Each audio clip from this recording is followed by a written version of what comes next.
Sweetie Peas, happy Friday! Can you believe it? And it's not just any Friday, it's Friday before spring break, so it's going to be the last story we get to do together for a while. But I will be back and we will be ready to go after spring break. Today is another Chris Van Dusen. It is not If I Built a House, but it is Hattie and Hudson. I love this story, and it might be because I think Hudson looks a little bit like a dinosaur, and you know that I love dinosaurs. I've even got my buddy Petey right here with me, because why not? He's the only pet I got right now, so you gotta take it where you can get it. So Hattie and Hudson is the sweetest story about friendship and kindness, my favorite things, by my favorite author and illustrator, and I hope that you enjoy it. Hattie and Hudson.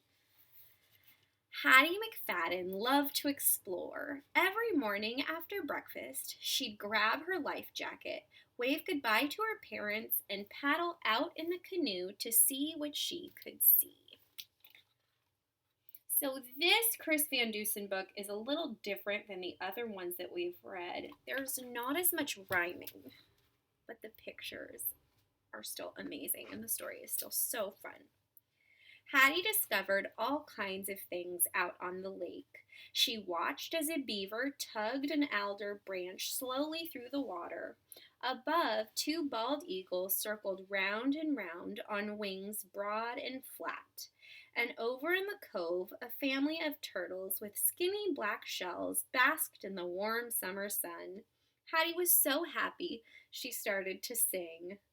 When the sun is up and the day is new and the birds are singing in the sky, that's when you'll find me in my little canoe, paddling, just paddling by.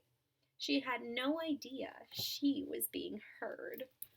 And yes, I know I did not sing that, but I don't really know the tune, so I know you don't mind. At least I hope you don't mind. I wonder who was listening to her singing. Down at the bottom of the lake, in a cave dark and deep, there lived a mysterious creature. He was enormous, but elusive. Elusive means he was mysterious. They didn't really know he was there. He kept very hidden. He never ventured up to the surface.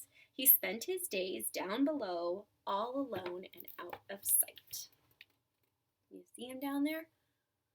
Yes, you can. Hi!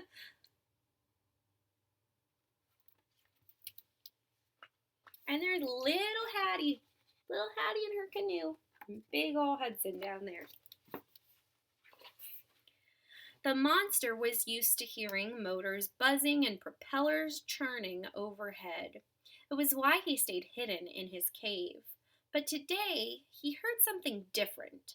A song, bouncy and bubbly, came echoing down through the water. So come with me, 'cause there's room for two. We'll be together, you and I, out on the lake in my little canoe, paddling, just a paddling by. It was so cheerful and charming that it drew the beast out of his lair and up toward the light.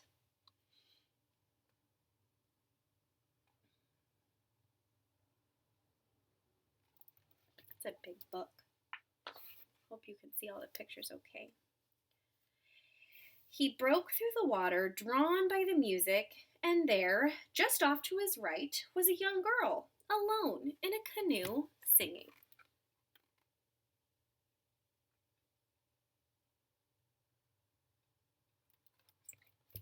Whoa. Could you imagine? You're just paddling in your boat, and then up comes a sea monster? Hattie stopped when the thing rose right beside her. She stared at the monster, and the monster stared back, but she didn't feel afraid.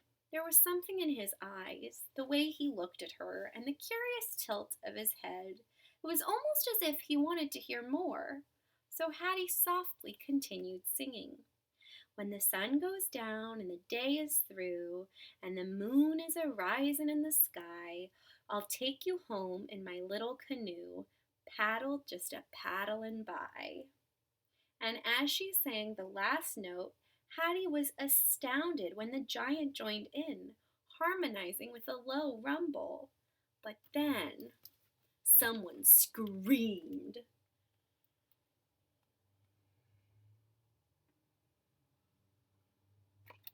Uh-oh. People pointed. Someone fainted. Motors roared as boats fled in a frenzy.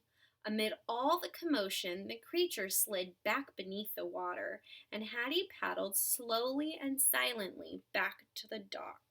See if you can see the person fainting and the people screaming. See the lady fainting? She's in a boat.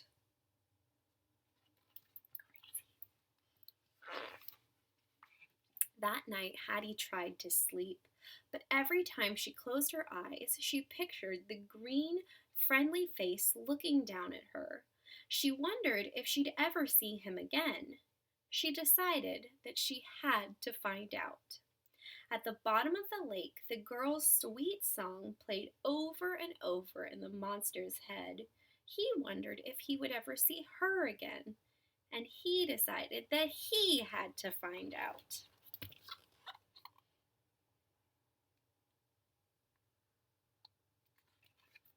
So sweet.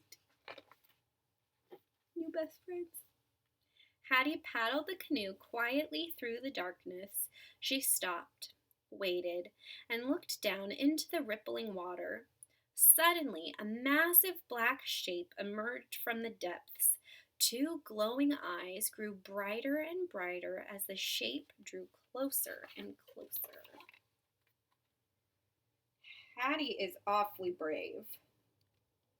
Even if it seemed friendly, I do not think I would go out in the middle of the night to find him. Slowly, the gigantic head emerged from the water. It glistened in the moonlight. For a moment or two, the monster and the girl simply stared at each other. Then Hattie broke the silence. "Hi, I'm Hattie," she said. "The girl you met this morning? I was really hoping I would see you again. What's your name?" The monster cocked his head. "You do have a name, don't you?"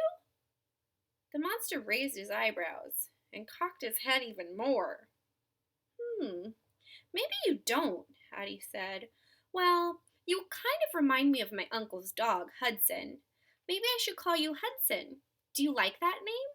Hudson?" The monster slowly smiled. "Good.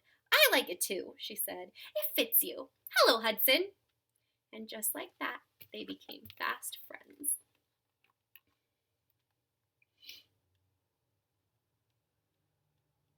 If you have a dog, does your dog ever do that? Turn their head to the side when they're trying to figure out what you're saying? It's really cute. The little girl and the huge monster splashed and played in the silvery moonlight until Hattie realized it was time to head home. As she climbed into the canoe, she turned around smiling and said, "Hey, Hudson, let's meet again tomorrow night, okay?" Hudson nodded eagerly and smiled back.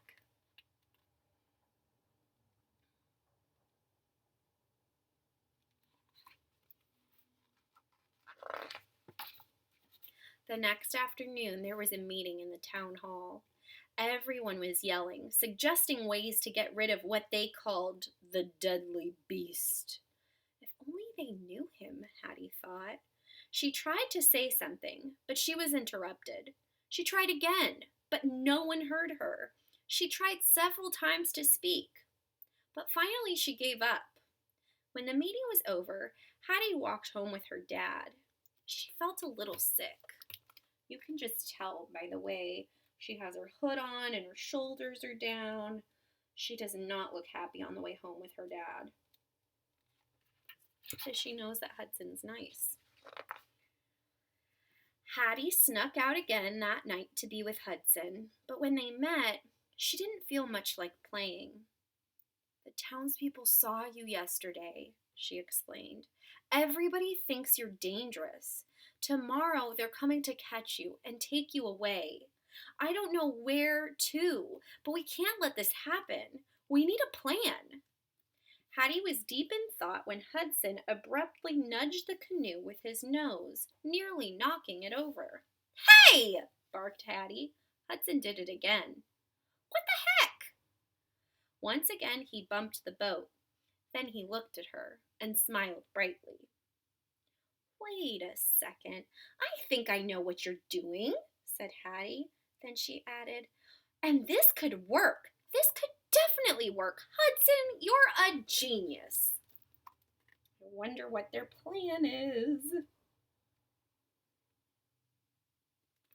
Let's find out. At the break of dawn, Hattie paddled her canoe over to the town landing. The men were already gathered, loading their boats with radars, ropes, and netting. Hattie started to feel sick again, but she had to stay focused. She had to stick to the plan. She had to save her new friend. So she paddled her canoe away from the shore and to the center of the lake. And then she waited.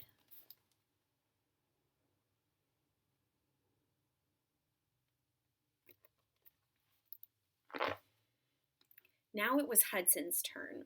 He swam up to Hattie and he carefully bumped the bottom of the canoe. It flipped over easily, tossing Hattie, as planned, into the water. Hattie flailed her arms. She splashed the water. She pretended to be in serious peril. That means serious danger. The men on the landing sprang into action. Hang on! Someone hollered. We're on our way! The boats were coming quickly, but Hattie waited and waited until they were in the perfect position, and then she signaled for Hudson.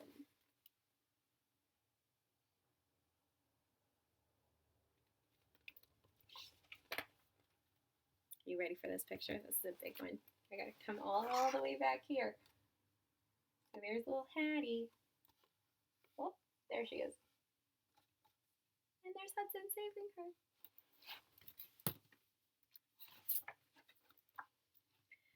The people stared in complete, stunned silence as Hudson slowly swam past.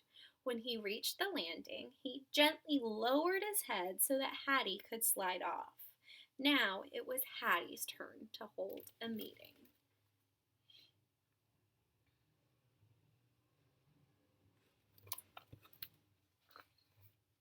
This is Hudson, she said bravely.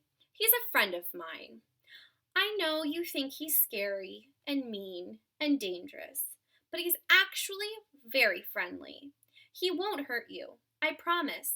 This lake is his home, and I think he deserves to stay. Once you get to know him, I'm sure you'll agree. Hattie paused. Everyone stood still. Then a young boy slowly walked up and patted Hudson gently on the nose. Another child followed, and then another.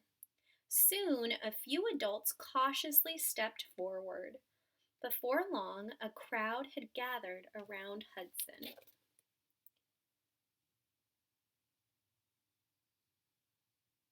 Yay! Kids are the best! It took some convincing, but eventually everyone welcomed the idea of having Hudson around. He even became something of an attraction. People traveled from far and wide to spend time with the famous friendly monster. But when the sun went down and the visitors left, for Hattie and Hudson, everything was just as it had been since the beginning, and every night they met in the same place, played the same games, and splashed and frolicked under the big silver summer moon. And that is the end of Hattie and Hudson. I hope you loved it. And that's our last story for the week, my friends. I hope you have a wonderful spring break. And I will meet you back here on April, I don't remember, 13th, 14th? that Monday after spring break, I will be back here with a new book just for you. I love you, I miss you, and I hope I get to see you soon.